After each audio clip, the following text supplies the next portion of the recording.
पार्थ पवारांचा हा घोटाळा ये झाकी आहे, रोहित पवार अभी बाकी आहे। फक्त गुरव वतनाची प्रकरणं 100पेक्षा जास्त इरेग्युलेशन महाराष्ट्रामध्ये झालेलं आहे। बेकायदारित्या या महाराष्ट्रात विकल्या गेलेल्या आहेत। त्यावर कारवाई करा, त्यावर ते राजकीय टिप्पणी करतात। मात्र आता हा घोटाळा समोर आलाय, परंतु ते सध्या शांतच दिसतंय। हे पार्थ पवारांचा हा घोटाळा ये झाकी आहे, रोहित पवार अभी बाकी आहे।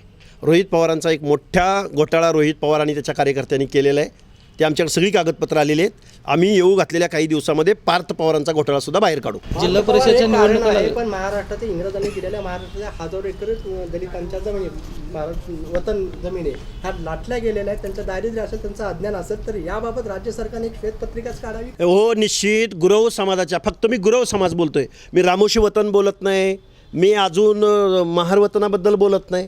फक्त गुरव वतनाची प्रकरणं म्हणजे गावातल्या गुरुवाला गावाच्या जवळपास असणाऱ्या जमिनी 100पेक्षा जास्त इरेग्युलेशन महाराष्ट्रामध्ये झालेलं आहे। त्यांच्या जमिनी आपले सगळे महसूलचे कायदे बुडवून डुबवून बेकायदारित्या या महाराष्ट्रात विकल्या गेलेल्या आहेत। अनेक ठिकाणी कोर्टामध्ये याच्या केसेस चालू आहेत। फक्त मी गुरव समाजाचं एवढं बोलतो आहे, पुणे शहरातल्या रामोशी वतनाच्या जमिनी एवढ्या मोठ्या प्रमाणात इरेग्युलेशन झालेलं आहे, लुबाडल्या गेलेल्या आहेत या लोकांकडून। आजही माझ्याकडे एवढी उदाहरणं आहेत, ती लोकं आमच्याकडे तक्रार करत आहेत। पुण्याच्या हडपसर परिसरामधली रामोशी वतनाची 100-200 एकर जमीन कोण माणूस आणि कुणाच्या ताब्यात आहे आत्ता आणि कोण मालक आहे त्याचा, हे सुद्धा आम्हाला येऊ घातलेल्या काही दिवसामध्ये महाराष्ट्राला जाहीर करावं लागेल।